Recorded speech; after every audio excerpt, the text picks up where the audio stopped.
Okay, let's get down to business here. Okay, I'm gonna say this prayer, and then I'm gonna go to the very last page of We Agnostics, and I want to tie something in before I open the step 7 and the 12 and 12. When ready, we say something like this: My Creator, I am now willing that you should have all of me, good and bad. I pray that you now remove from me every single defect of character that stands in the way of my usefulness to you and my fellows. Grant me strength as I go from here to do your bidding. Amen. We have then completed step 7. Notice the beginning of the prayer. It says, I am now willing. And when you look up the word willing, compared to offering in the 3, willing means I am now eager to go and do this for you. And then at the end of the 3, we talk about, may I do thy will. In the 7, it says, as I go from here. It's a statement. As I go from here to do your bidding. And when you look up the word bidding, it means I will listen to you and do what you say.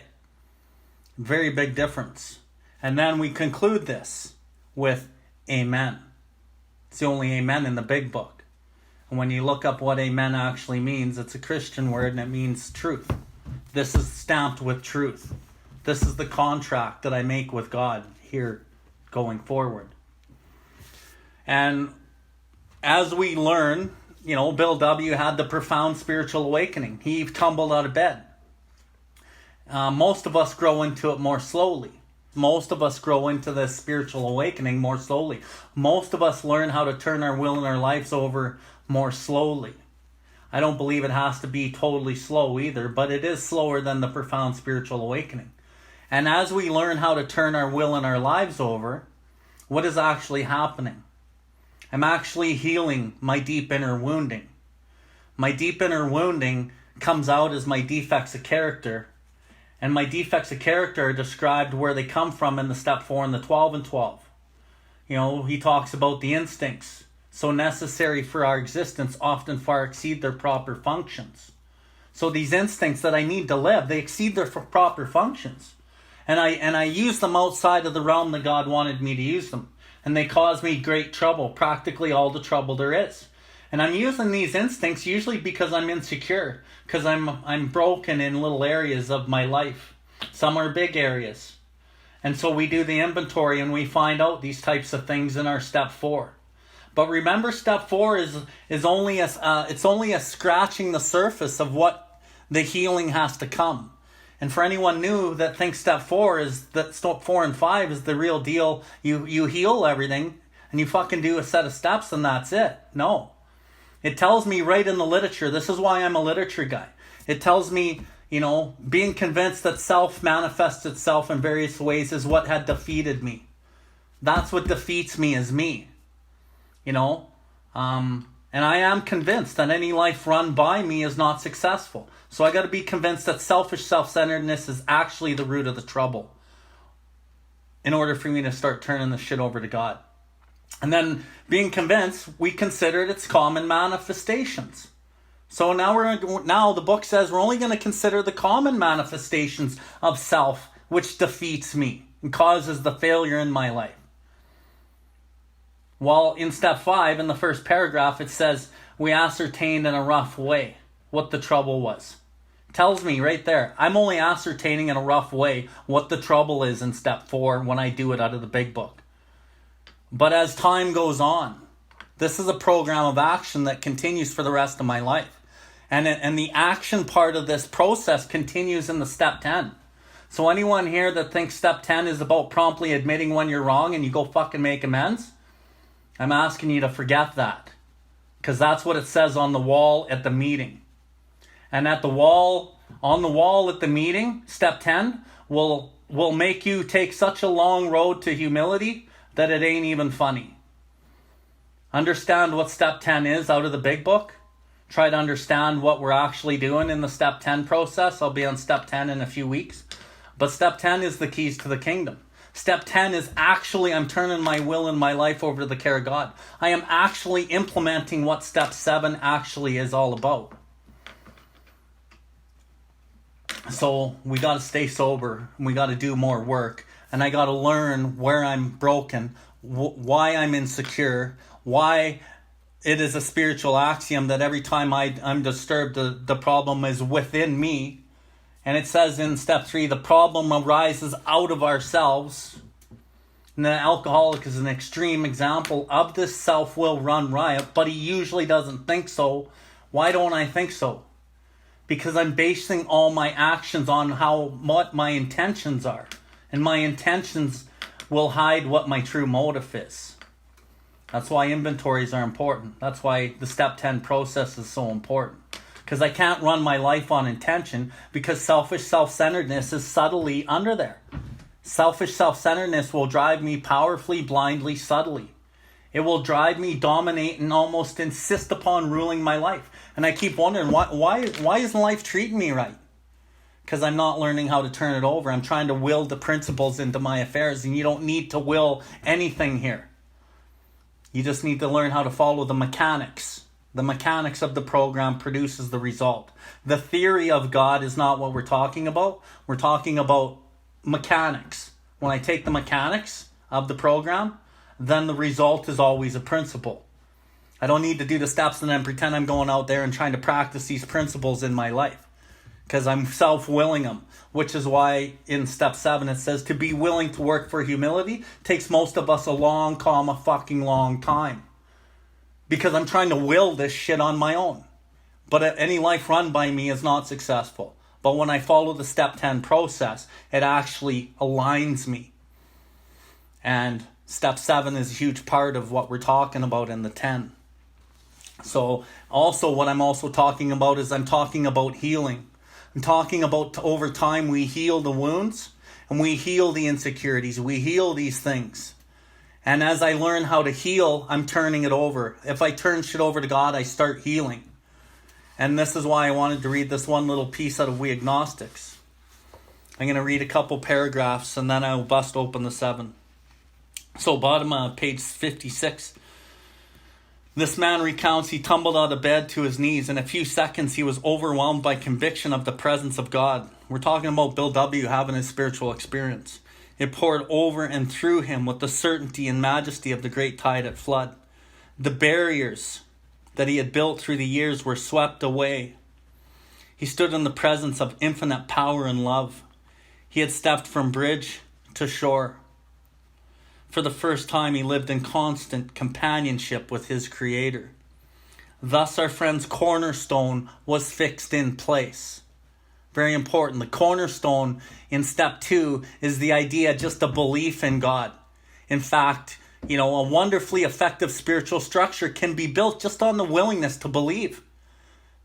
That's what it says earlier in We Agnostic. So Bill's cornerstone was fixed in place. And then it says, no later vicissitude has shaken it. No more life's happenings. Nothing in life could shake Bill's connection with God. And the cornerstone means a foundation of which everything else is built from. Everything gets built from God. That's what we're talking about. Not just some things. Everything gets built from the foundation of God. That's what cornerstone means. His alcoholic problem was taken away. Boom.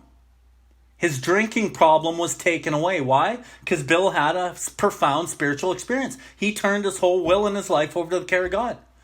So if we learn how to do that slower, mind you, we don't want to fucking drink. It tells me right there. His problem was taken away that very night years ago.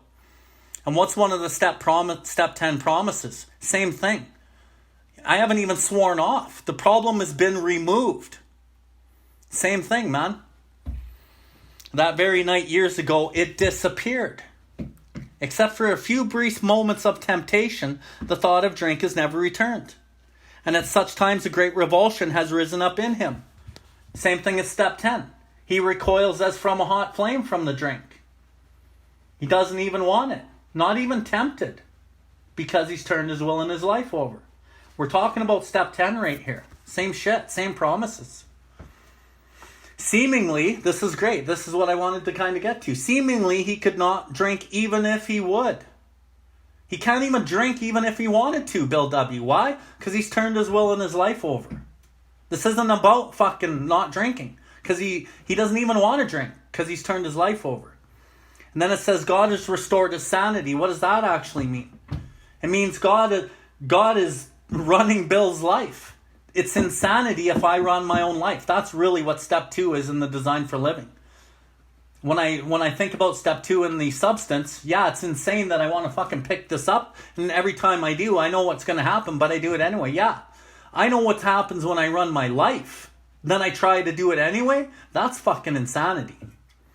And if I learn how to let God do it, then I'm restored to sanity, like this says. And then this is the line. But what is this but a miracle of healing? What does that mean? I think it means way deeper than the drink.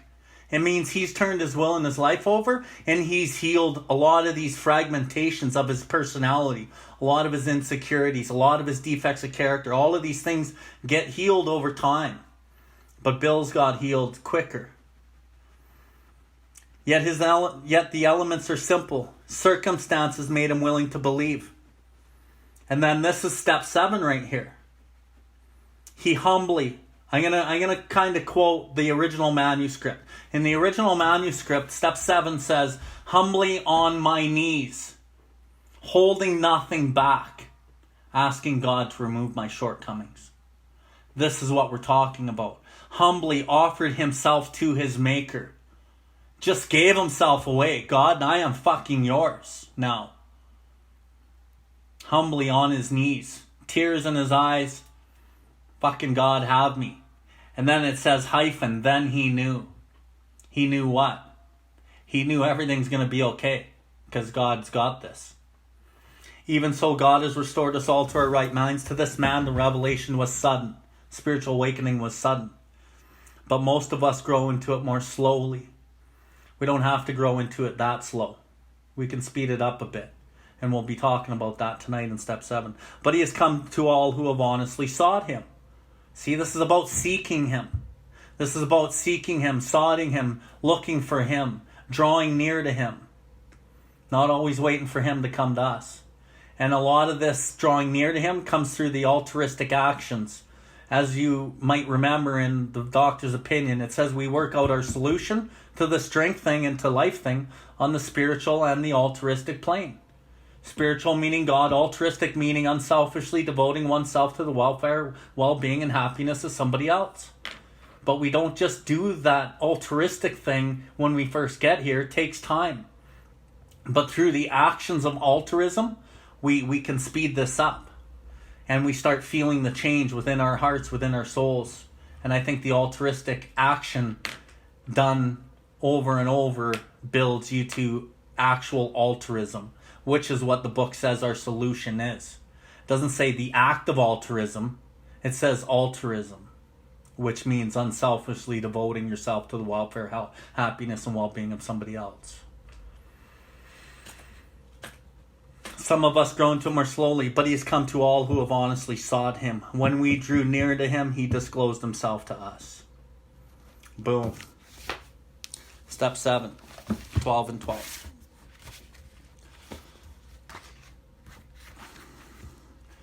And while you guys flip to step 7 and the 12 and 12, I'm going to pull out a little piece out of the step 4 in the 12 and 12. Because I want to tie this in as we get going here.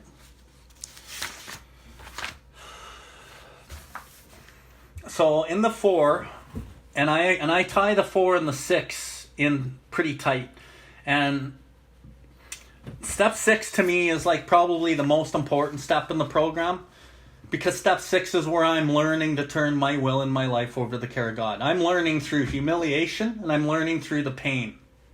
And through willingness and persistency and consistency to try repeatedly step 6 on all my faults and flaws without reservation, I indeed will come a long way spiritually.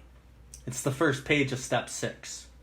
I grow spiritually through the relinquishment of these weapons that I used to fight through life. And a lot of these weapons are actually things that I use, mind and emotional manipulation, to draw love from you, to draw what I think it is that I need from the outside world to me that I think is going to make me happy. And what am I talking about? I'm talking about the delusion in step 3 I'm a victim of the delusion that I can wrest happiness and satisfaction out of this world if I only manage well.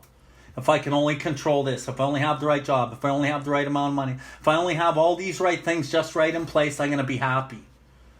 But in the book it says I'm a victim, which means I'm tricked, of a delusion, a lie that I believe, that I can wrest, meaning pry, snatch, grab, take out of life, happiness and satisfaction if I just have everything the way that I need it. But when you look at the evidence, it never is that way. I can't fulfill the hole in here from all the shit out here. I need to fix what's in here, and then everything out here becomes good. And that's what the benefit of healing and learning how to turn it over to God really is. And as I heal and I learn how to turn it over, I get fixed on the inside, and then I don't need anything on the outside to fucking fill me, because God fills me. And my self-worth and my self-confidence doesn't come from outside. My self-worth and my confidence comes from inside.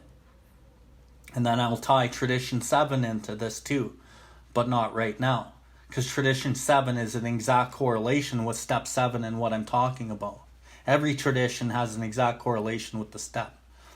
But what I wanted to do is read this because it makes sense. By now, the newcomer has probably arrived at the following conclusions: that his character defects, step 6 stuff, representing what? Instincts gone astray. What are my instincts? My desires for sex, relation, emotional, material, security, and companionship. That's all the shit I'm trying to fill.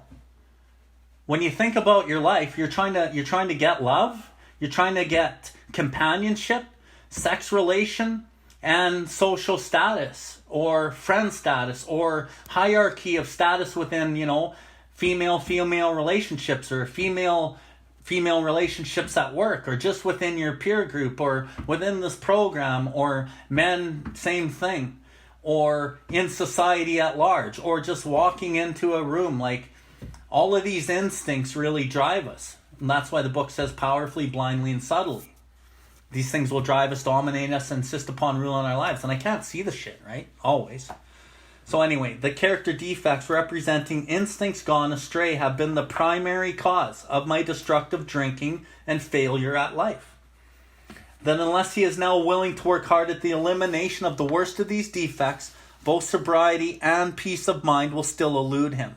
If I don't work on these serious character flaws that cause my failure, fucking sobriety is going to elude me. Because this isn't about the drink or the drug. This is about the shit in me that causes my failure. And I've worked with hundreds of sponsees, and the ones that don't work on this shit, go get drunk. If they don't work on anger, if they don't work on their sex conduct, and underneath the sex conduct is their desire to want love and all these other things, they got to work on these things. Because if they don't, they will, ideas, emotions, and attitudes that have been the guiding forces of the lives of these men. There's a solution Roland Hazard story, that rings a bell. I'm running my life on ideas, emotions, and attitudes that have been the guiding forces of my life. If I don't cast these aside and allow a whole new set of conceptions to dominate me, I'm drunk. Because I'll run my life the same way, and then I'll always be in the same position, and I'll always need the same solution. I need a psychic change. That's why step 6 is so fucking important. Step 6 is about the psychic change. Step 6 is about turning your will and your life over. Step 7 is about surrender to that process that, yes, this is the way I want to live. Anyway, let me finish reading this. Unless he is now willing to work hard at the elimination of the worst of these defects, both sobriety and peace of mind will still elude him. Now I'm looking for the peace of mind. I want contentment. All the faulty foundation of his life, all the faulty foundation of my life. What's the foundation of my life? Me. Selfish self-centeredness. That's been the foundation of my life. Will have to be torn out. This is what step 6 is about. And built anew on bedrock. So I need to rip out the old faulty foundation of self and put the new cornerstone foundation of God. And I build upon this new bedrock of God. And that is why step 6 levels me up and starts taking me to God. And before I get into the 7, sorry, shit just keeps coming to my mind. This is what it says in step 6. Any person capable of enough willingness and honesty to try repeatedly step 6 on all his faults without reservation. Step 6 on all the faults without reservation, man, has indeed come a long way, what? Spiritually. And is therefore entitled to be called a man who is sincerely trying to grow in the image and likeness of his own Creator. So there's a line in Bill's story where it says, for if the alcoholic fails to perfect and enlarge his spiritual life. So it's telling me how to perfect and enlarge my spiritual life. And if I fail to do this, so if the alcoholic fails to perfect and enlarge his spiritual life through work and self-sacrifice for others, he will not meet the certain trials and low spots in life ahead. Well, what does self-sacrifice for others actually mean? Most people think it means, well, I donate my time and go help sponsees. Yeah, great. That's not what we're talking about, really. It is part. But it means I find self. Where am I being selfish, self-seeking, self-centered, selfish in any form? And I sacrifice it for the benefit of you and the benefit of me. I don't need to fucking tell you what I think just because I don't like what you said. I don't need to have to go chase that girl just because I want her. I sacrifice my selfishness for the benefit of you, and I can't just do that because I want to, because I can have moral and philosophical convictions galore, but I cannot live up to them even though I would like to. Why? Because this shit drives me, dominates me, and insists upon ruling my life. That's why I need God. And if I'm going to use God in anything other than alcohol, I better make a brand new venture into open-mindedness. So this is what we're talking about. It's talking about bringing about God into my life, sacrificing selfishness for the benefit of you. And it all happens in step 10. Okay. So step 6 is about 2 kinds of humility. I got humility broken up into 3 kinds. There's humiliation, there's humbled through pain, and then there's the desire to seek and do God's will. And when I first come into AA, I'm humiliated and humbled. And that is the kind of humility that I learn as I go. And then as I practice step 6 without reservation, I suffer a lot of pain in the change of character. But then after a while, I start changing and I start seeing the benefits. And I'm like, holy shit. I start surrendering my will to God. And I start realizing, fuck, this is the way to go. This is the way to go. But it takes a long time for some people. But it doesn't have to take that long. So, step 7, its central point is humility. Humbly asked him to remove our shortcomings. Since this step so specifically concerns itself with humility, we should pause here to consider what humility is and what the practice of it can mean to us. Yeah, that's what I want to know. Indeed, the attainment of greater humility is the foundation principle of each of AA's 12 steps. This is the foundation principle of the whole program. Humility is the number 1 thing in the program. For without some degree of humility, no alcoholic can stay sober at all. Nearly all AAs have found too that unless they develop much more of this precious quality than may be required just for sobriety, they still haven't much of a chance of becoming truly happy. Okay, well that's the first promise of what step 7 humility offers you. If you want to be truly happy, then underline that, because that is what you need, genuine humility for this promise. And I'm not talking about the humiliation. I'm not talking about humbled through pain. I'm talking about a sincere desire to do God's will. And unless I develop much more of this precious quality, then for sobriety, I won't get this. And this is a development process. I have to develop this precious quality. And when you think of a precious stone, the most precious stone on earth, I think, is what? Is it diamonds? Or is it something else? Does anyone know what the most precious stone on earth is? Yeah. Why? Because they're so rare. And I like how Bill uses, this is why I'm a literature guy, precious quality. I use precious stone. It's like a diamond. Genuine humility is like a diamond. Very precious. Hard to find. And without it, they cannot live to much useful purpose, or in adversity, be able to summon the faith that can meet any emergency. There's another promise. In the face of adversity, in the face of death, in the face of collapse and despair, I can find the faith that can meet any emergency if I can develop this precious quality to the level of the third phase of humility. That's another promise. That's the second promise of step 7 so far. Humility as a word, as an ideal, has a very bad time of it in our world. Not only is the idea misunderstood, the word itself is often intensely disliked. I love that. Think about when you go to a three-topic discussion meeting and the topic humility gets brought up. And it says right here, not only is the idea misunderstood, think about that at the meeting. Humility's on the board. And there's fucking 1,000 definitions of what people think humility is. So Bill's bang on. I hear 20 different versions of what humility is at a meeting when it goes on the board. As soon as it goes on the board, I'm just like, oh God, here we go. Everyone's got a take on humility. So Bill's right. Yeah, the idea is misunderstood. And then he says it's often intensely disliked. Why? Because people associate humility with humiliation, which is also a misunderstanding of the word, at least according to Bill W. And Bill W.'s literature changed my life, so I adhere to what Bill says. Many people haven't even a nodding acquaintance with humility as a way of life. Think about that. Most people don't even have a nodding acquaintance with humility as a way of life. And when we think of nodding acquaintance, so anyone from Calgary knows 17th Avenue, the Red Mile, in the summer, it gets full of people. So I'm going to say, you know what, it's midsummer, it's hot as fuck.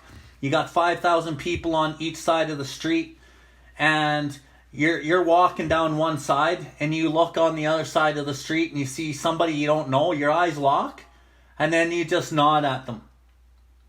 And you don't know them, and you go on with your day. That's a nodding acquaintance. That is like nothing. Most of us haven't even a nodding acquaintance, that much of a way of life of humility. And that's like nothing. Much of everyday talk we hear, and a great deal of what we read, highlights man's pride in his own achievements. Yeah, because we live in the world of the material. With great intelligence, men of science have been forcing nature to disclose her secrets. The immense resources now being harnessed promise such a quantity of material blessings that many have come to believe that a man-made millennium lies just ahead. Poverty will disappear, and there will be such an abundance that everybody can have all the security and personal satisfaction he desires. The theory seems to be that once everybody's primary instincts are satisfied, there won't be much left to quarrel about. The world will then turn happy and be free to concentrate on culture and character, solely by their own intelligence and labor. Men will have shaped their own destiny. Certainly no alcoholic and certainly no member of AA wants to deprecate material achievement. Nor do we enter into the debate that the many who so passionately cling to their belief that to satisfy our basic natural desires is the main object of life. But we are sure that no class of people in the world ever made more a mess trying to live by this formula than alcoholics. So as we move through this tonight, I'm not here to deprecate material achievement because I spent my whole life doing that, or getting material achievement. That's what I thought life was about. I thought it was about acquiring things. Like I remember when I was younger, I wasn't like that happy with the world. I was like 22. I just quit fucking up my life in a way, and I was looking around the world going, I don't feel right. I don't really like the world. And then I looked around and I'm like, well, why? How do people get happy? And then it seemed like, well, I don't know. Looks like the ones that have money are happy. So then I said, you know what? I'm gonna do that. I'm gonna get rich. I'm gonna have money and I'm gonna do whatever I want. So that's what I did. I started making money and I made lots of money. But it never worked.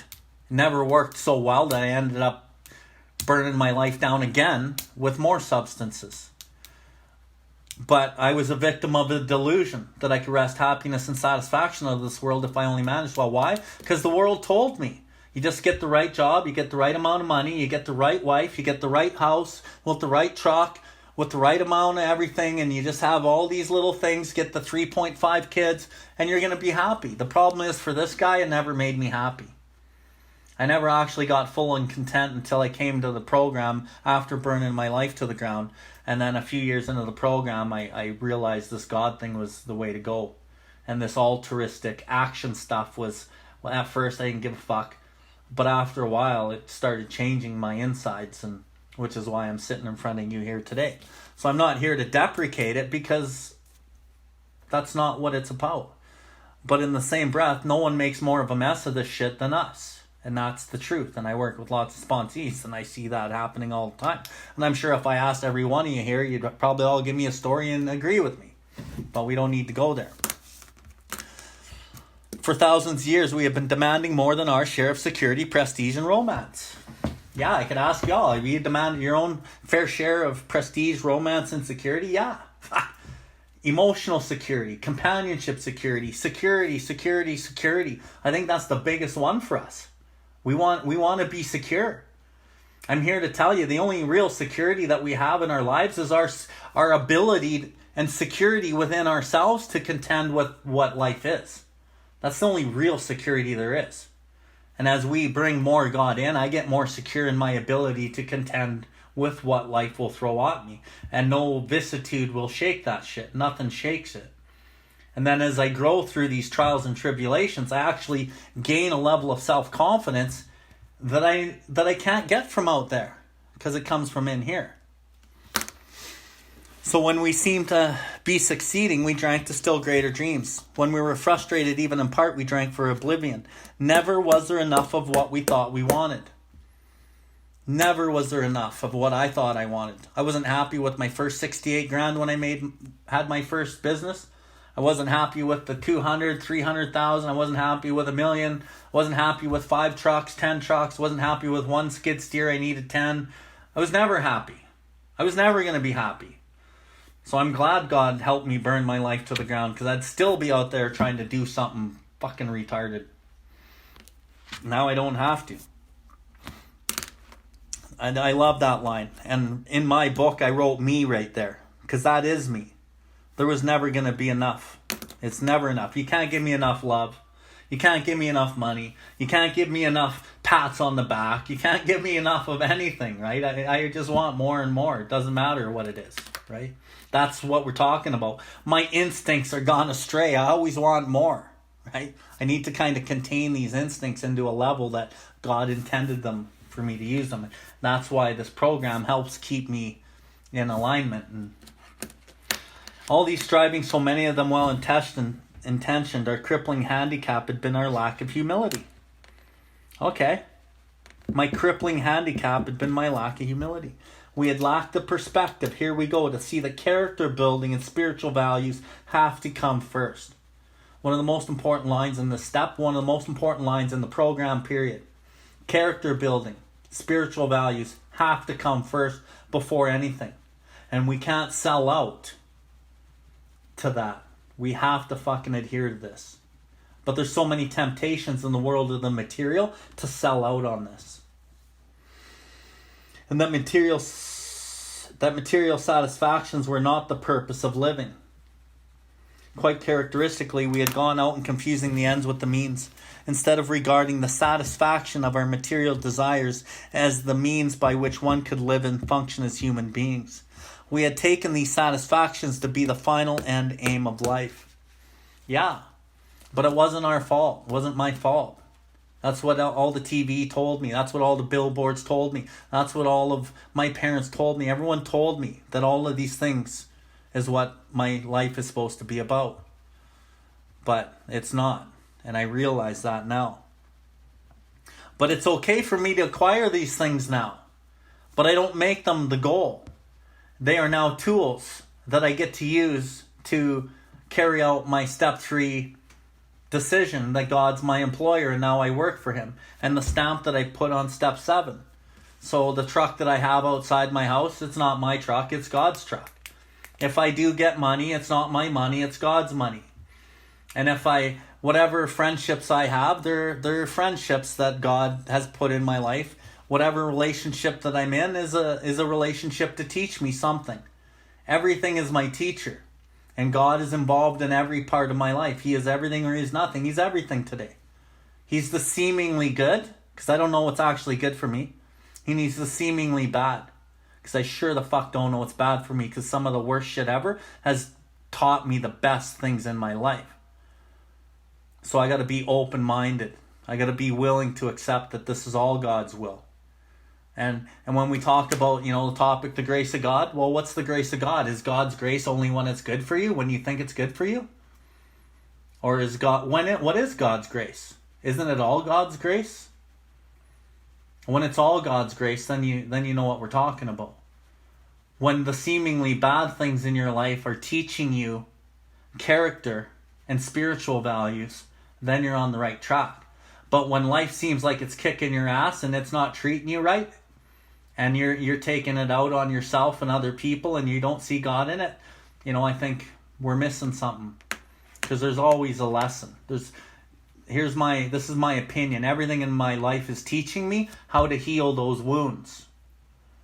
And if I keep taking this thing that's going to teach me and pushing it away because I don't like that pain, guaranteed it's fucking coming back. And it's going to present itself maybe in a little different form until you learn how to deal with it. And as you deal with this trial and tribulation, you build the fortitude within yourself and you build strength. And that's the meaning of life, essentially. Because you're learning and you're growing. And I always say there's two kinds of growing.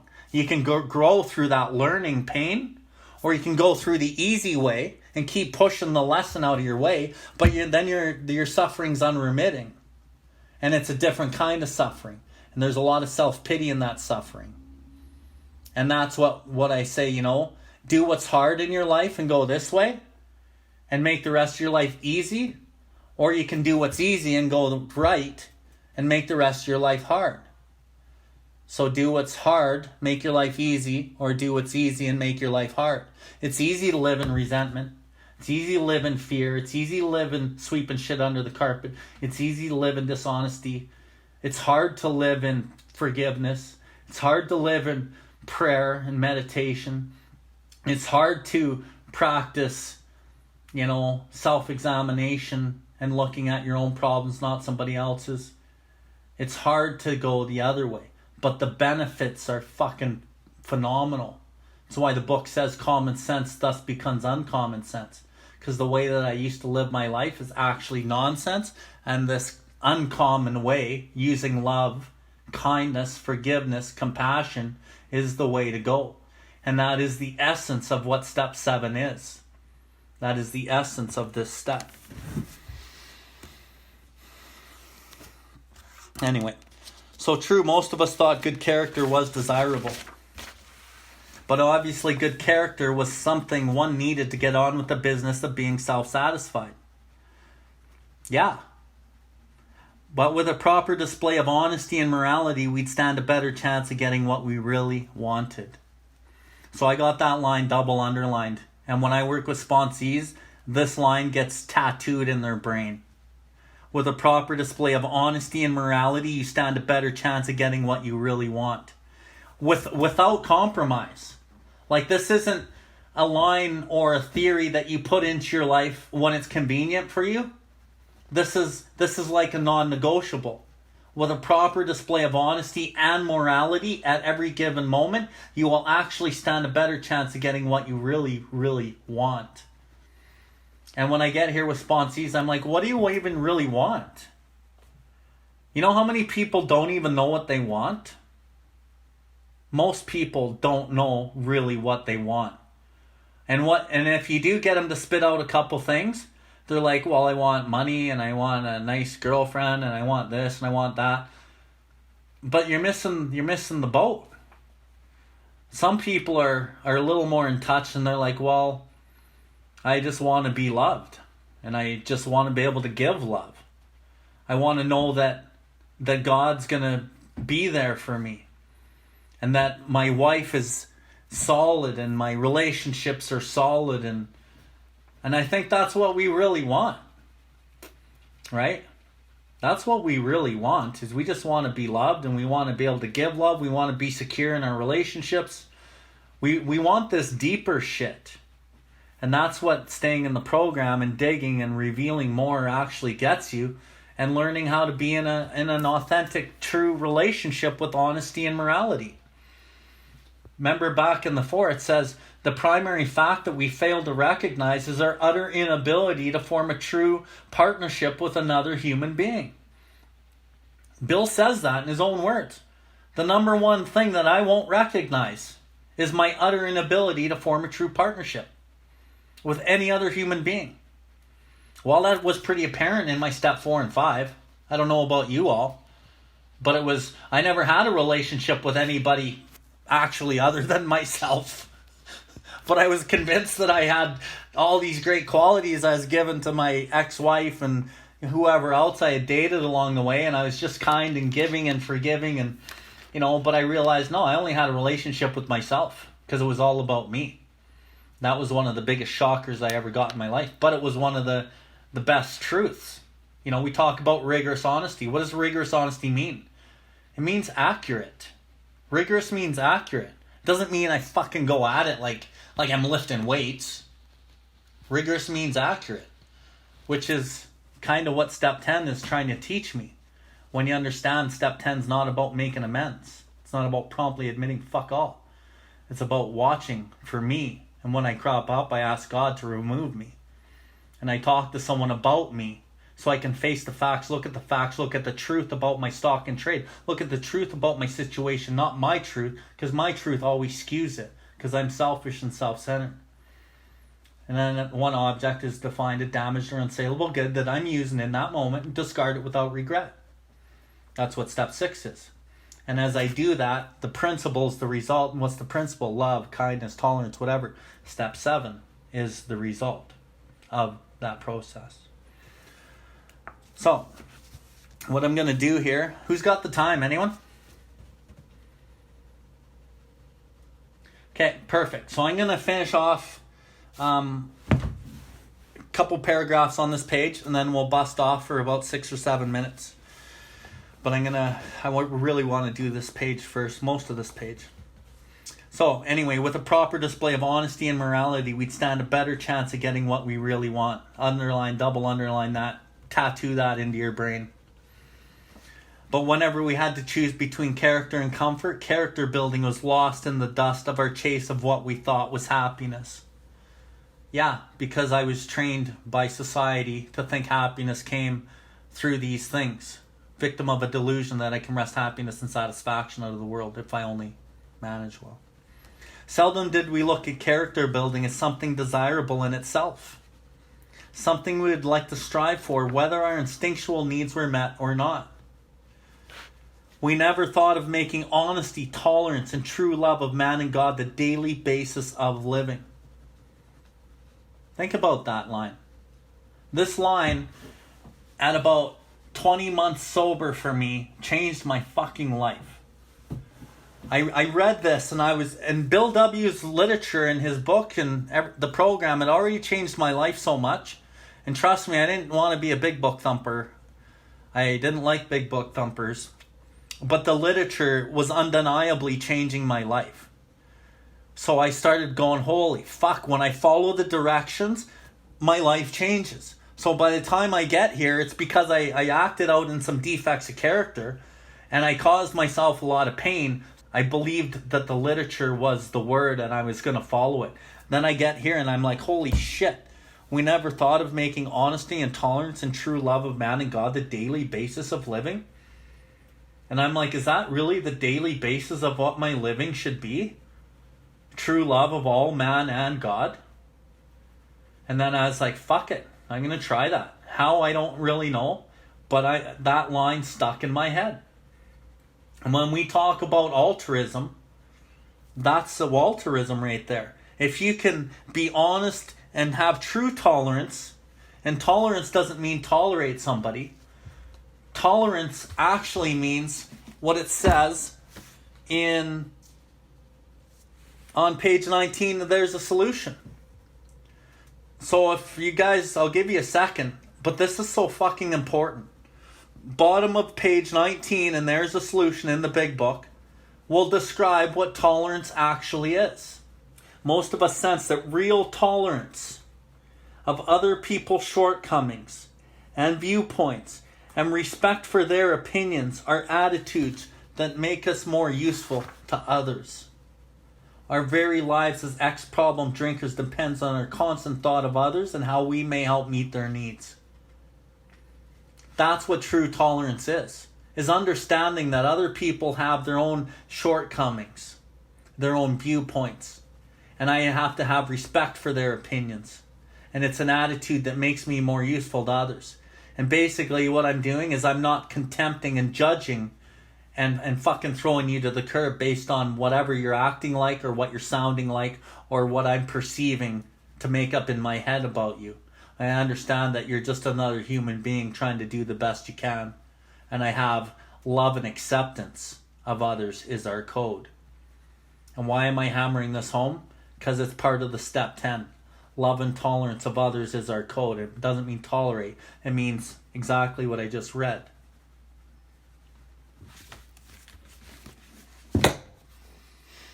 So, we never thought of making honesty, tolerance, true love of man and God the daily basis of living. This lack of anchorage to any permanent values, this blindness to the true purpose of our lives.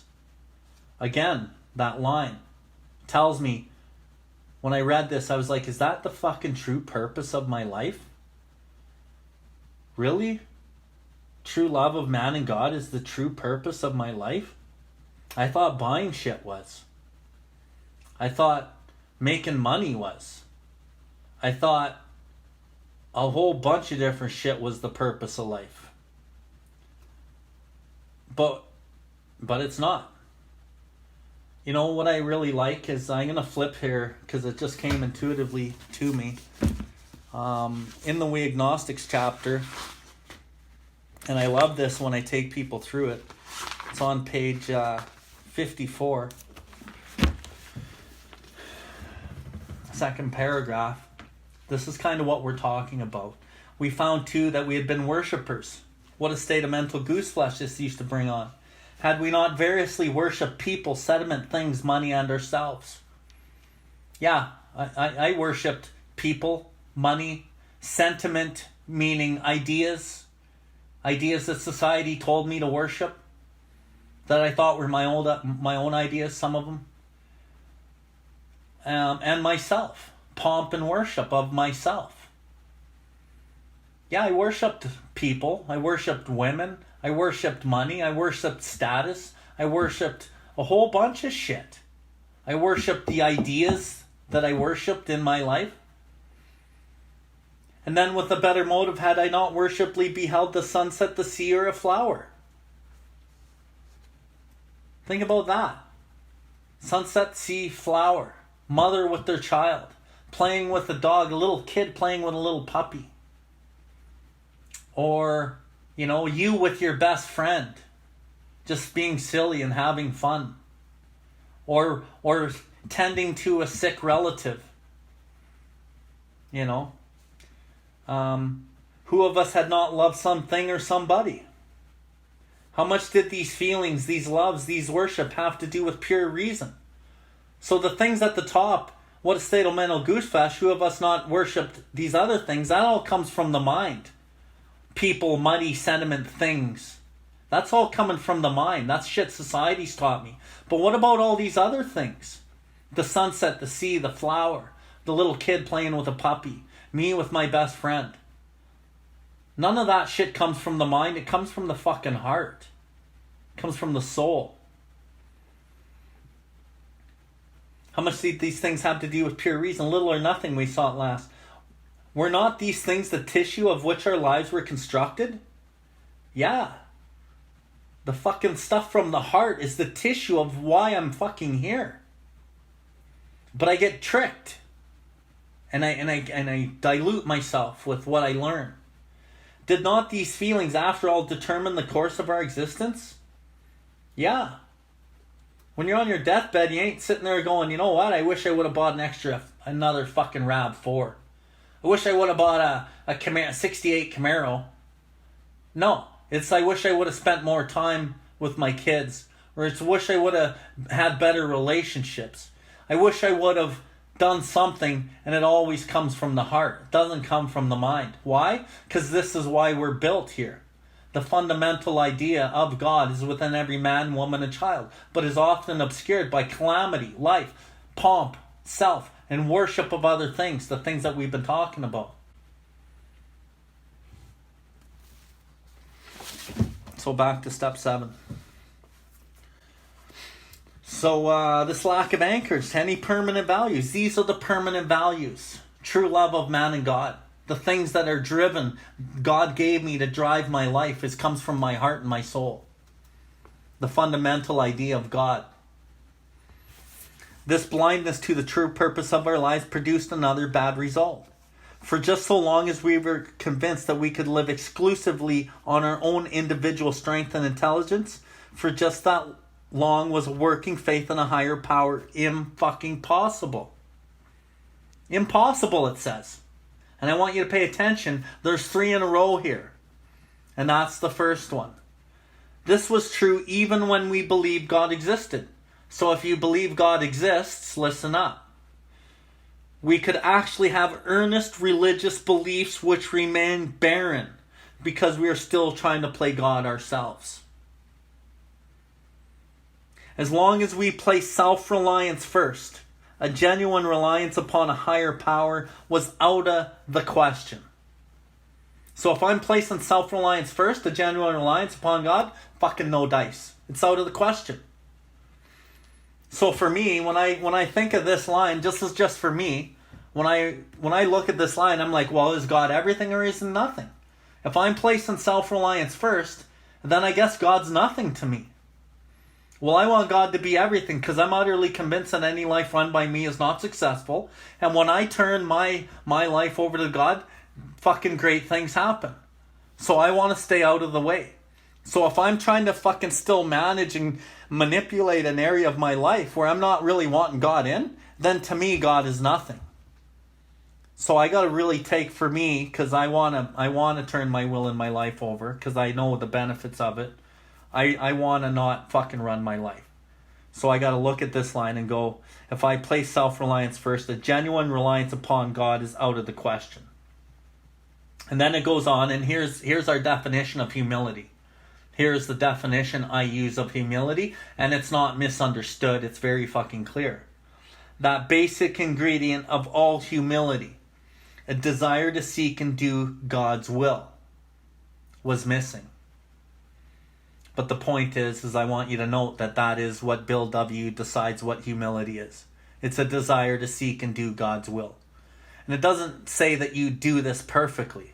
It's not like you're going out and being a saint. It's you get to a point after you've been beaten up enough through your step 6 where you're like, fuck it.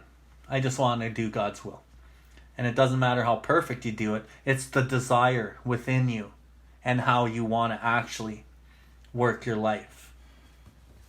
Bill W. 3 times really hammers home this God thing.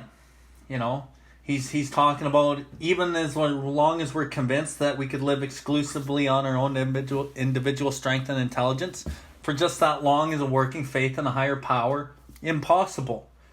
And I like how he wrote working faith in a higher power. I need this God to be working in my life. For one thing, I don't know if most alcoholics even understand the first inclination of why we need God. They just think it's the theory that's part of this whole package of the steps. No. It's very clear in the chapter more on alcoholism. It's the what kind of thinking precedes the first drink. Well, it's the thought of drink, and I marry it with some insane thought to have a drink. The thing with a relationship with God is God matches the insane thought that I might get to drink with the sane thought not to drink. But I don't know when that is. I don't know when God's going to match it. He just matches it if I have a working faith in God. But more so in the design for living, I have the insane thought, not even always even the thought, to act in a defective character. But when I start bringing God into the defect of character, he somehow starts helping me work on this stuff too. And the defective character, like I started the readings off tonight, is the primary cause of my destructive drinking and failure at life. Unless I am now willing to work hard at the elimination of the worst of these defects, both peace of mind and sobriety are going to elude me. Right? And so we need to work on these defects. Well, what step works on these defects? Well, it's step 6. Any person capable of enough willingness, honesty to try repeatedly step 6 on all his faults without reservation has indeed come a long way spiritually. Why? Yeah, because we grow so much through the relinquishment of the defects of character. This is where I grew. And if I failed to perfect and enlarge my spiritual life through this work and self-sacrifice, then I wouldn't have gotten closer to God, and I probably would have drank again. I see people come into the program over and over and over, not willing to work on their sex conduct, not willing to work on their anger. And those two things will get you drunk every fucking time. And what I like about sex conduct is no one thinks that that's anything to do with this. Well, I'll tell you, it's everything to do with this. And I'll tell you that the desire for sex relation is the most powerful of all human energy desires. And if the energy of sex relation is released purely through a physical form of having sex when you're new, it depletes willingness and willpower. And it makes the target of staying sober really foggy and blurry. And most people won't stay sober because of it. And they don't understand like the interworkings way beyond what you can see or think about. It's the physiology, or whatever the fuck the word is, physiology of the desire for sex and the energy. But when you can harness the energy of sex relation and transmute it into something purposeful and creative like recovery or working with others, it has effects far beyond your belief. And this is all scientific shit I'm talking about. But your average sponsor or member of AA doesn't know any of this stuff. And because everyone's scared to talk about sex relation, no one talks about it, and people get drunk and die over it. I've had many sponsees die because they won't work on their sex conduct, and no one wants to talk about it. Anyway, so that basic ingredient of all humility, a desire to seek and do God's will, was missing. So we're going to talk about, for the rest of this readings, I'm going to talk about step 6 humility, which is humiliation and humbled through pain, and step 7 humility, which is a desire to do God's will, which is surrender to God's will. And the rest of these readings will talk a lot about that, and I'll point it out heavily. And remember that through the pain of changing, like through the pain of going through step 6 and becoming super willing to actually change, there's a lot of fucking pain. There's a lot of growth. And it's really hard sometimes to keep moving forward because the pain, we want to run from the pain and problems as from the plague. And it's easier to go this way. It's easier to go the easy way. But I always try to implore people to take the harder road because there's growth there. And there's precious stones there. Well, the precious stone is this humility. And the precious stone are these promises. And what's more important than what you think you know is what you don't know. And it's way more important to understand what you don't know is way more important than what you know. And through the pain of the growth, you start learning. So for us, this process of gaining a new perspective, well, the process of what? Learning through humiliation and pain to gain a new perspective of step 7, a desire to do God's will. So for us, this gaining a new process of gaining a new perspective was unbelievably painful. Just like I said, going from step 6 to 7 is unbelievably fucking painful. It is only by repeated humiliations at the end of a long road. Sorry, I was trying to do something. It was only by repeated humiliations that we were forced to learn something about humility. It was only at the end of a long road, marked by successive defeats and humiliations, and the final crushing of our self-sufficiency, that we begin to feel humility is something more than a condition of groveling despair. So it's only at the end of this long road of continual trying over and over and like bonking your head into a brick wall all the time and thinking that this man is going to make you happy and sober, or thinking that this job, or trying to change these things. It's hard. And it's at the end of a long road and the final crushing of your self-sufficiency that you begin to look at humility as something more than this condition of groveling despair. Every newcomer in Alcoholics Anonymous is told and soon realizes for himself that his humble admission of powerlessness over alcohol is his first step towards liberation from its paralyzing grip. So, he soon realizes for himself that his humble admission of powerlessness over alcohol is his first step towards liberation from its paralyzing grip. It's the first step. So it is first we see humility as a necessity. So, humiliation. Humility is a necessity, but is the barest beginning. To get completely away from or aversion to the idea of being humble.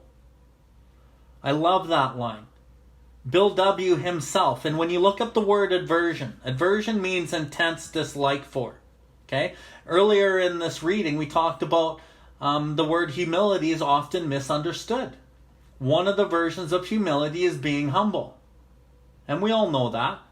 But what does Bill here say? He says, let's get completely away from the idea of humility meaning being fucking humble.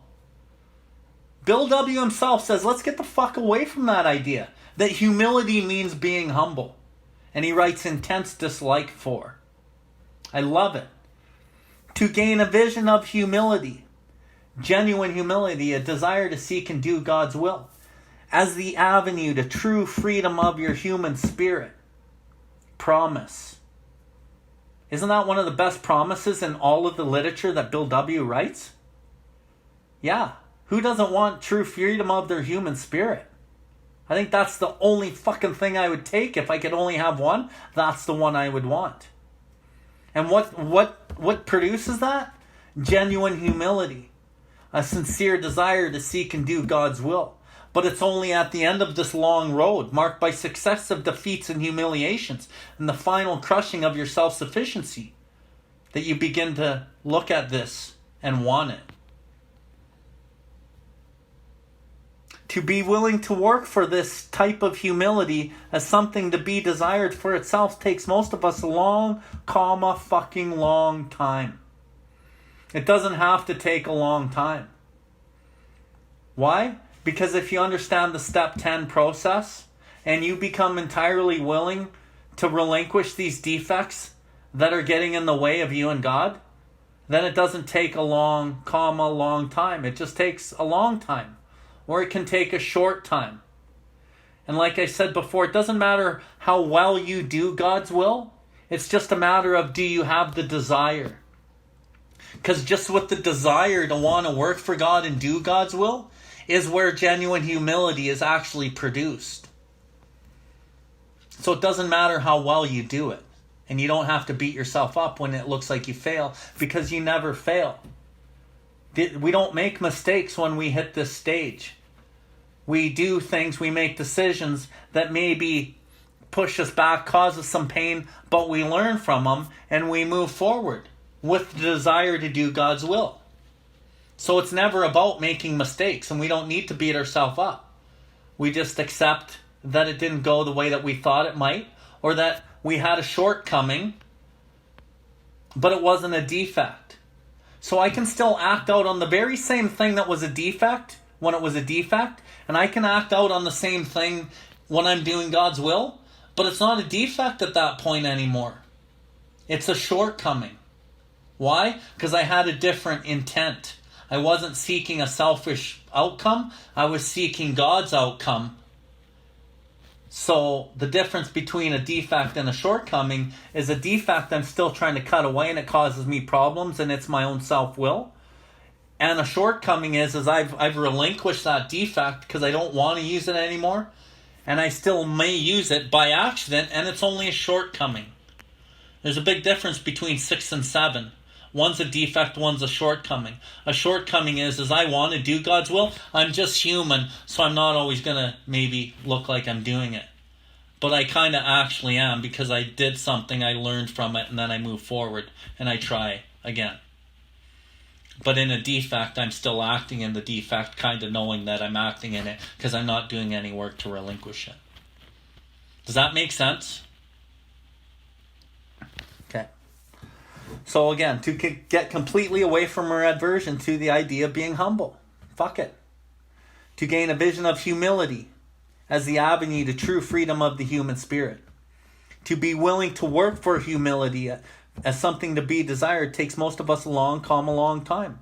A whole lifetime geared to self-centeredness, the way that I've been living my whole life, will not be set in reverse at once. This ain't going to happen at once. It's willingness and persistency to try to reverse it and change it. Rebellion dogs are every step at first.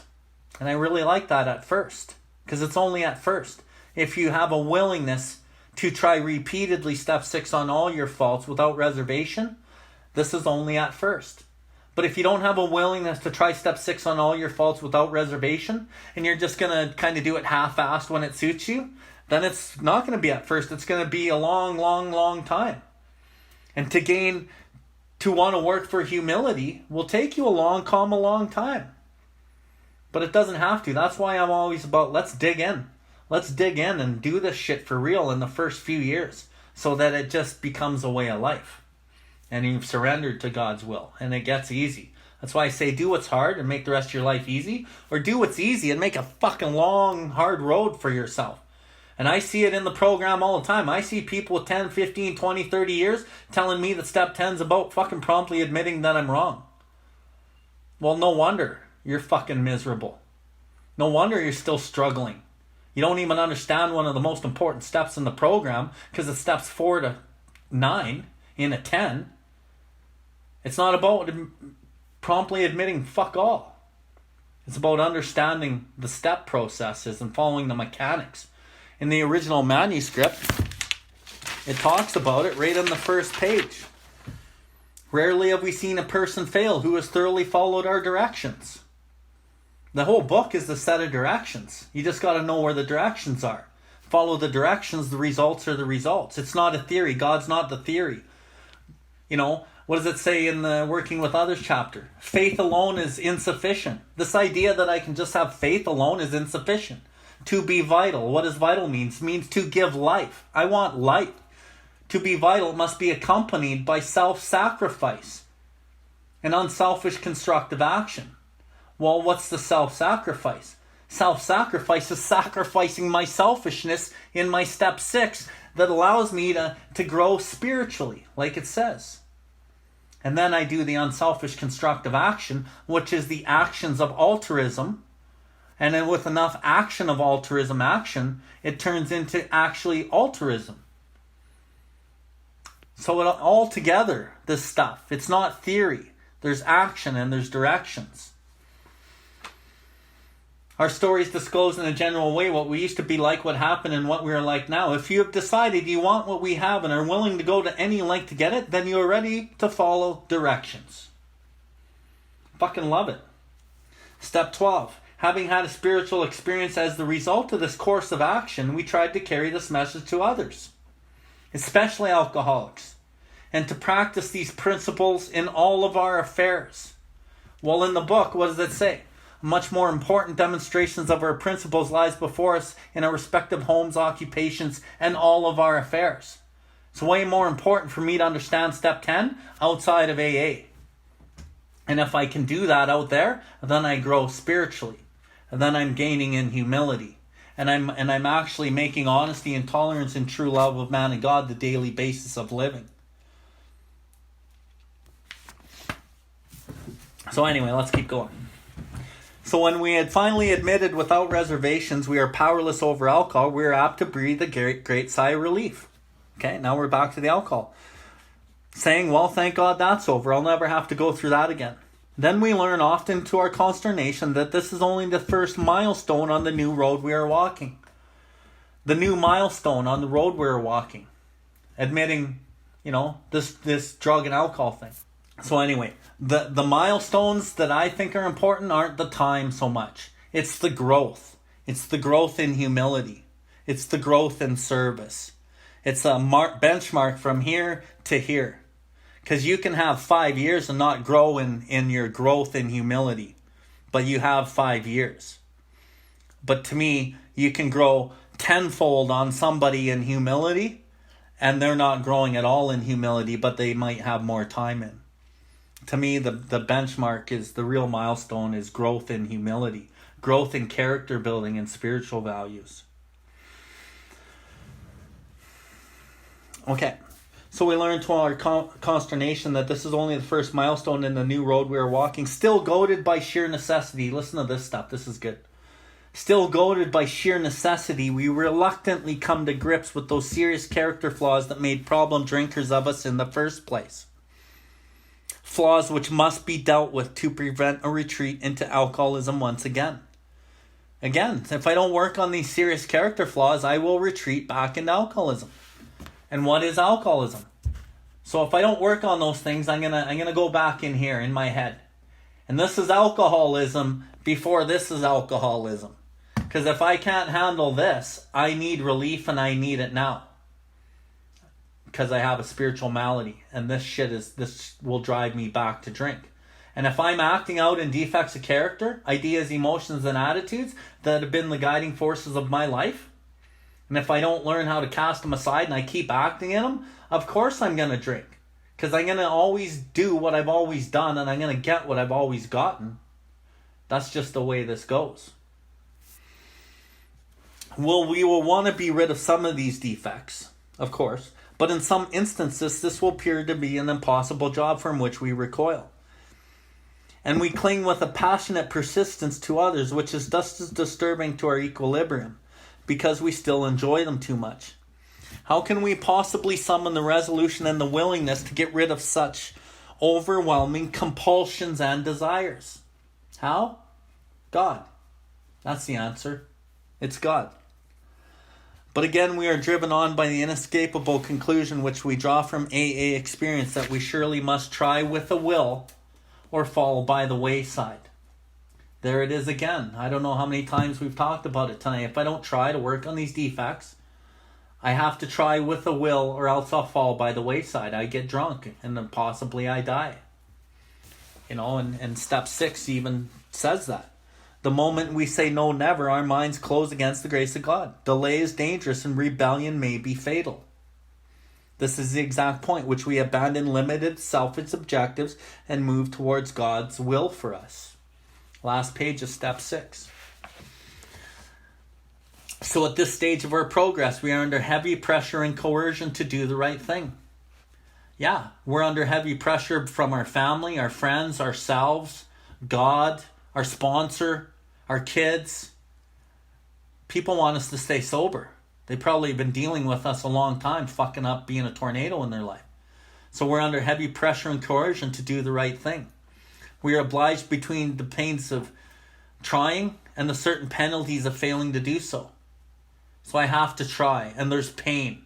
Or if I don't try, there's certain penalties of failing to try. Guaranteed. These initial steps along the road are taken grudgingly. Yet we do take them. We may still have no very high opinion of humility as a desired personal virtue, but we do recognize it as a necessary aid to our survival. So at this stage, as you're changing, you're going through step 6 and you're changing, you don't understand the value of God's will yet. You might get little glimpses of it, but you're still not quite there.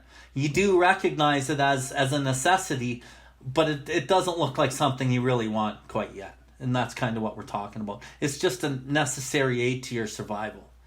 And you've tried everything already, and everyone else is telling you that this is the way.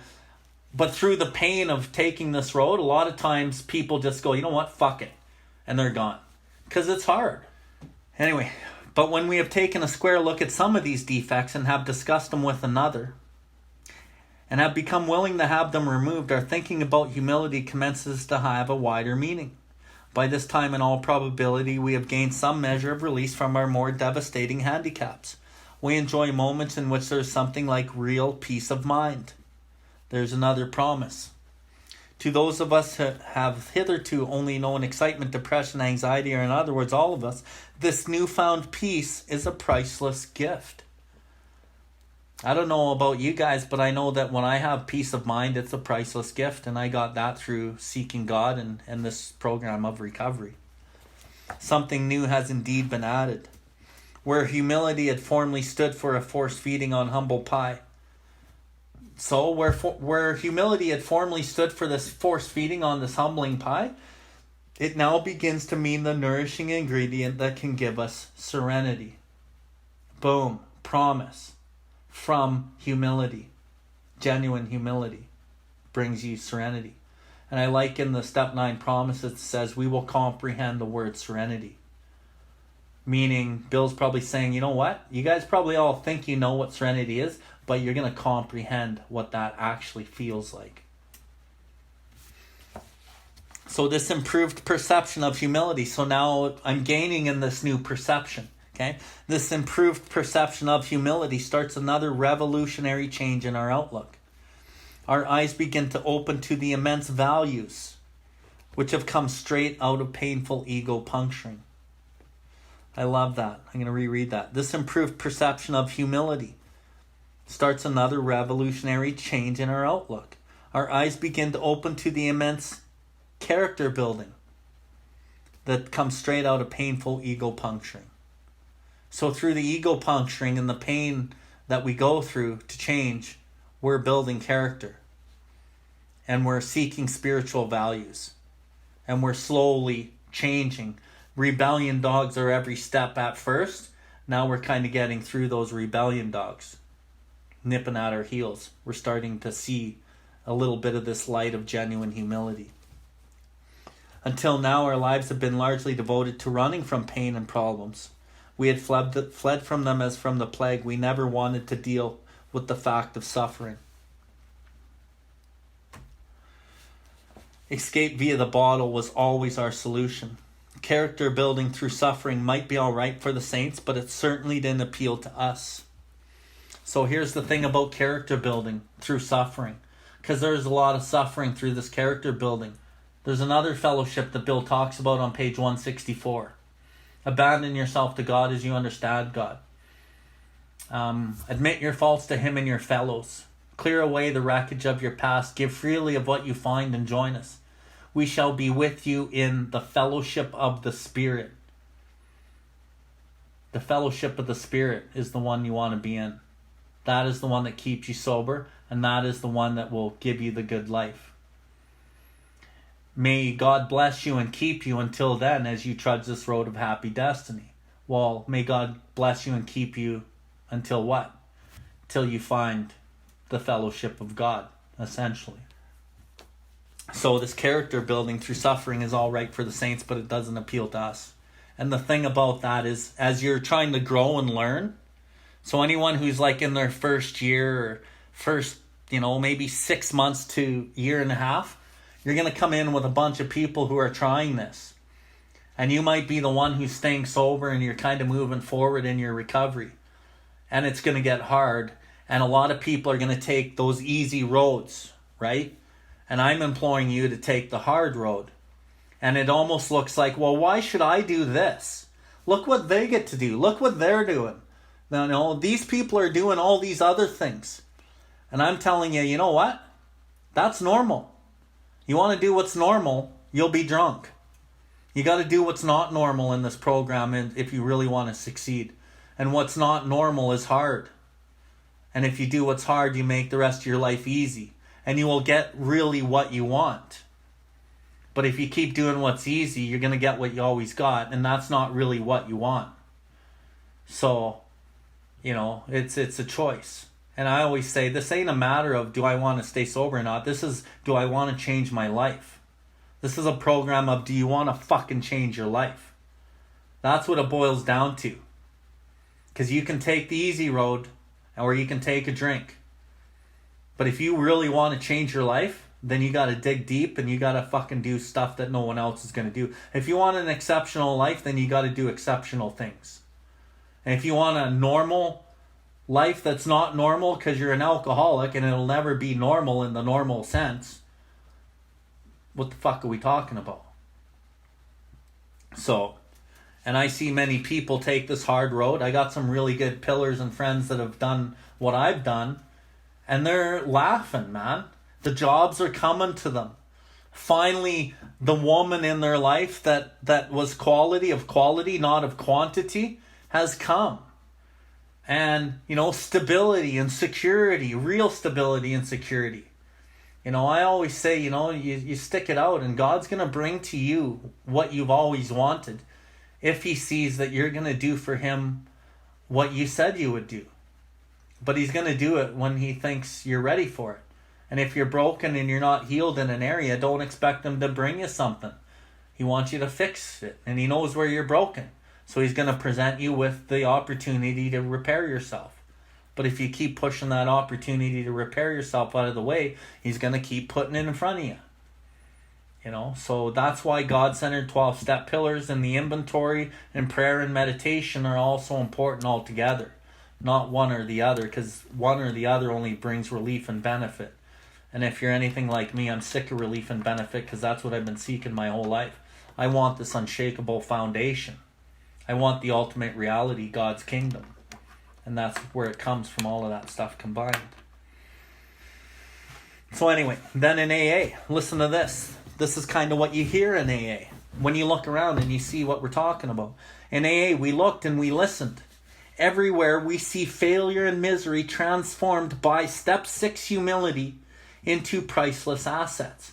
So through the pain, suffering, and humiliation, I get to see this shit turn into priceless assets. But as I'm living the pain and suffering, there's no fucking priceless assets, I'll tell you. This is why nothing good in life comes easy. You got to go through the pain. That's why do what's hard. And be that one person. Don't do what's normal. We heard story after story of how humility, step 6 humility, had brought strength out of weakness. In every case, pain had been the price of admission into this new life. But this admission price had purchased more than we expected. Shit that you couldn't even see is what we're talking about.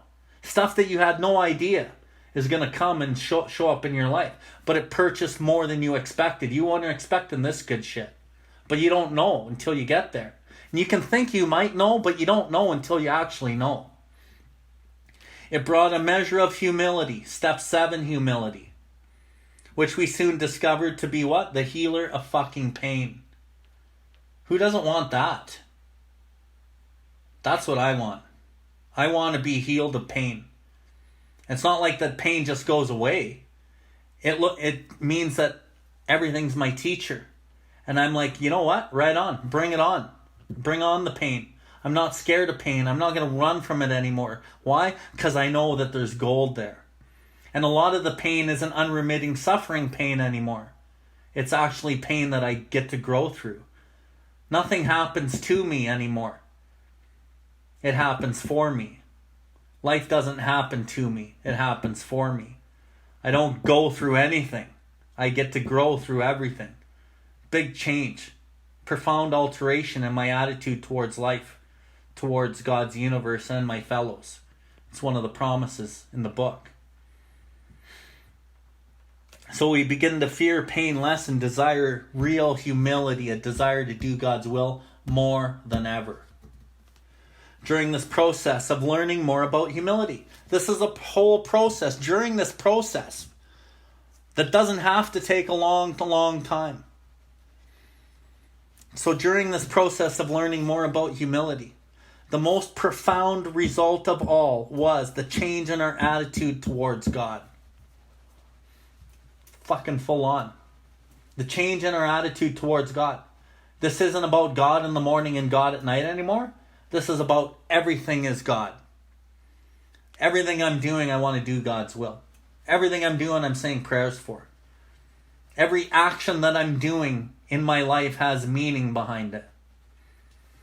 And for me, and many others, if you want to find the purpose of your life, then everything you do should have meaning. And as you walk this path of healing, and you do everything you do has meaning, your purpose in your life will present itself. And you won't even have to like go pry or force or try. My opinion is it'll present itself to you as you work with God. And this is the essence of step 7 right here. Changing our attitude towards God. And like when you look at all the literature, wherever Bill talks about attitude, mostly in the big book, this is what he's talking about. It works when we have the proper attitude and work at it. Attitude is turning to God. And it's all through the book. Like the word attitude is all through the book. And when you read the word attitude in the big book from now on, notice it means turning to God, turning to God, turning to God. And this was true whether we had been believers or unbelievers. We begin to get over the idea that the higher power is a sort of a bush league pinch hitter, to be called upon only in an emergency. So what's God to you? Is he a bush league pinch hitter? Are you going to run your life like 80% of the time, and you're going to call on God for the other 20%? Is God only when you're happy, and this isn't God's will when you're sad? Like, what the fuck are we talking about? The notion that we would still live our own lives, God helping a little now and then, begin to evaporate. Many of us who had thought ourselves religious awoke to the limitations of this attitude. This is key. Refusing to place God first, you deprive yourself of his help. So, in relationships, in jobs, in finances, in AA, in everywhere, if you can try to make God first, you will not deprive yourself of his help. And sometimes when you're relying on God, it doesn't seem like he's listening to you, because it doesn't align with what you want. But you don't understand that sometimes what you want isn't what God wants for you. And you can't connect the dots in your life during the moment of your life or ahead of your life. But when you look back in your life, you can always connect the dots backwards in your life. Right? But you can't connect them in front of you. And if you start connecting too many dots in front of you, then that's self-will running riot. I understand we need goals and shit, but you can only connect the real dots in your life looking back. When you look back at your life and you see all the little spots where God was, you go, fuck, thanks God.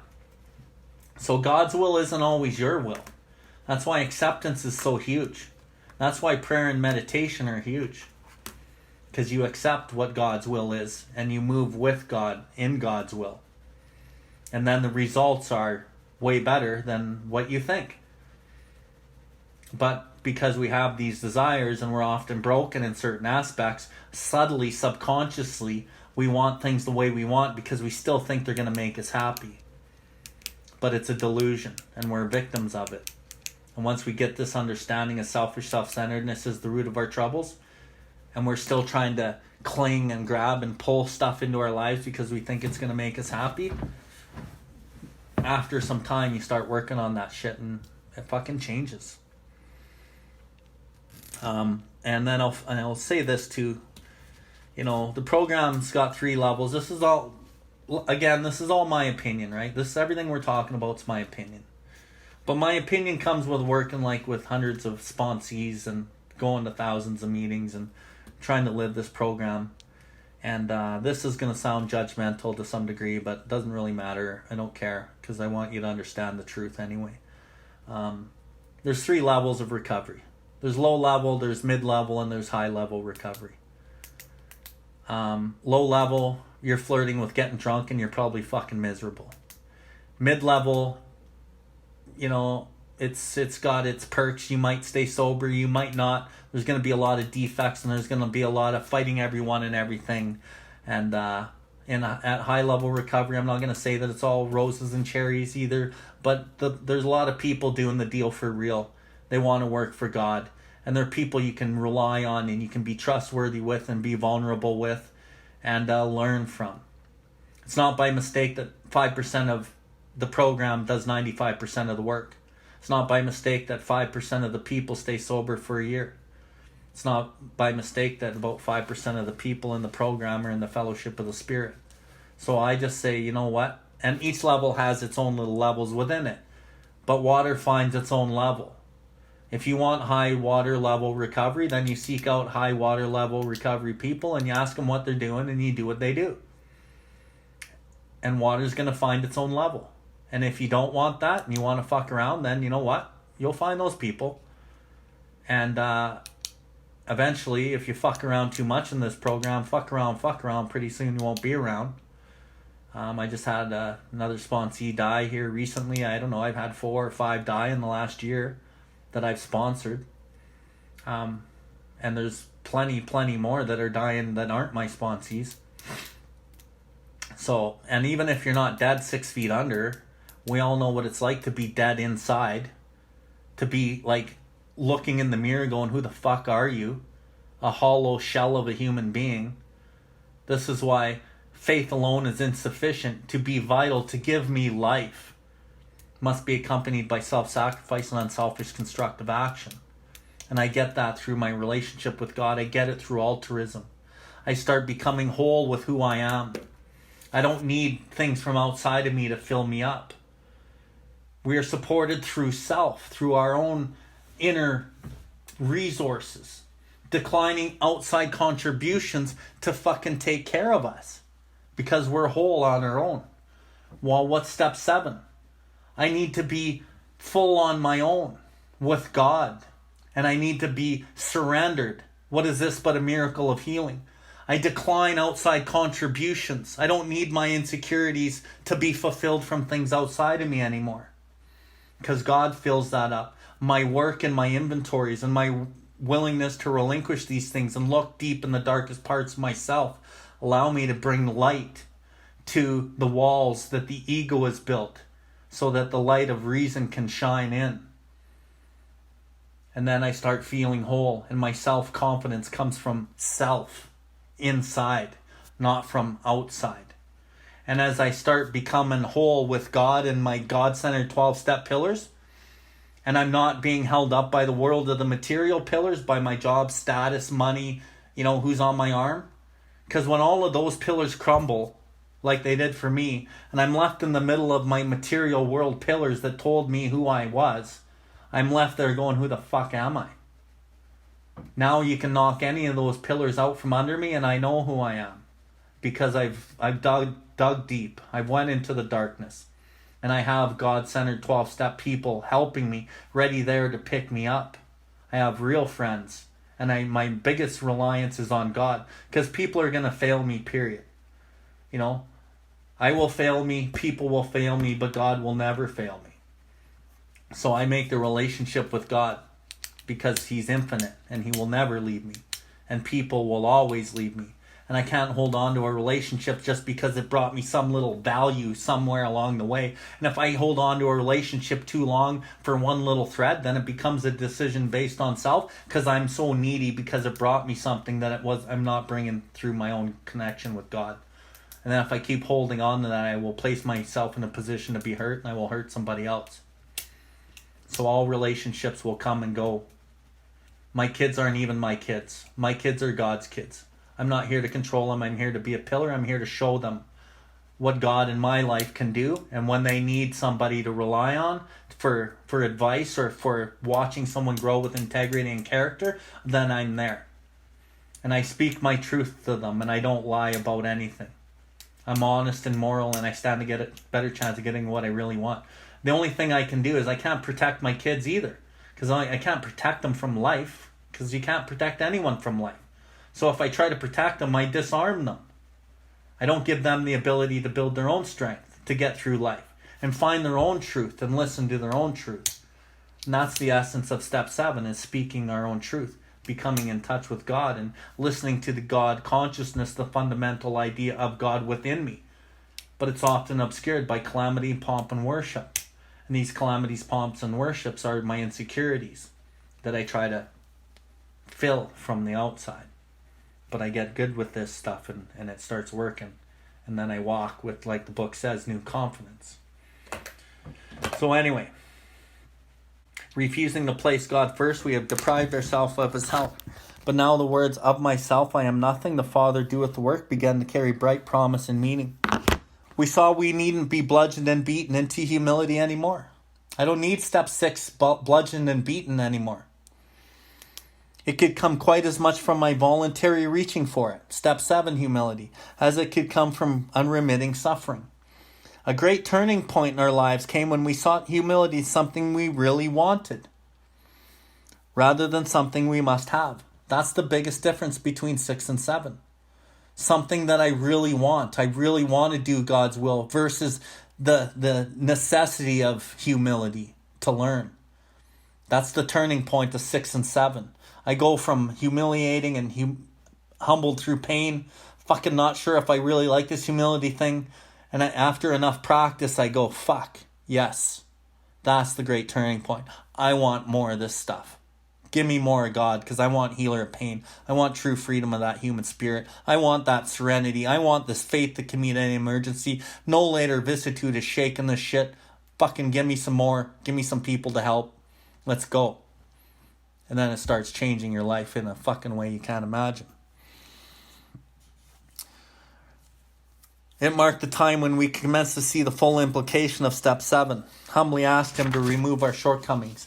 And what I like about that is humbly, on my knees, begging without reservation, God, you know better than I do. Please just show me the way. As we approach the actual taking of step 7, it might be well if we AAs inquire just once more what our deeper objectives are. Here they are. These are the objectives. Each of us would like to live at peace with himself and his fellows. We would like to be assured that the grace of God can do for us what we cannot do for ourselves.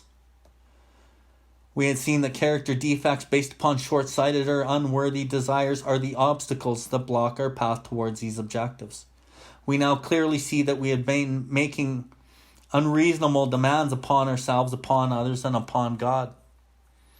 The chief activator of our defects has been self-centered fear. Fucking right it is. Primarily fear that we would lose something we already possessed or would fail to get something we demanded. Living upon a basis of unsatisfied demands, we were in a state of continual disturbance and frustration. So if you're still living in a continual disturbance and frustration, there's something you need to do. There's some more work there. Therefore, no peace was to be had unless we could find a means by reducing these demands. The difference between a demand and a simple request is plain to anyone. The 7th step is where we make the change in our attitude. The change in our attitude. Going from my self foundation to a God foundation, and always turning to God and placing God first, which permits us, with humility, a desire to seek and do God's will as our guide, to move away from ourselves towards others and towards God. I'm third on the list, and it doesn't make sense because I need to be first on the list. But no, trust this process. You put yourself third. Make others first, make God second, at least in that order, because that's what it says here. But to me, it's God first, others next, I'm third. The whole emphasis on step 7 is on humility. It is really saying that we now ought to be willing to try humility in the seeking removal of our other shortcomings, just as we did as when we admitted we were powerless over alcohol and came to believe in the power greater than ourselves could restore us to sanity. If that degree of humility could enable us find the grace by which such a deadly obsession could be banished, then there must be some hope of the same respecting any other problems we could possibly have. Any other problem we could possibly have. Any problem. And I'm just going to shut this down with the step 7 prayer, because it has the meaning behind it now. When ready, we say something like this. My Creator, I'm now willing that you should have all of me, the good and the bad. I pray that you now remove from me every single defect of character which stands in the way of my usefulness to you and my fellows. Grant me strength as I go from here to do your bidding. Amen. And none of the prayer said this is about getting happy. This is about serving God and serving our fellows. And the result is happiness. The result is joy. The result is all those promises that I talked about in the step 7. So if you're coming here looking for happiness, look at the literature and it says what you should be trying to obtain. It's about being of service. And through the service aspect, you gain happiness and joy and contentment and serenity and all that kind of shit. So, I think that's all I got for tonight.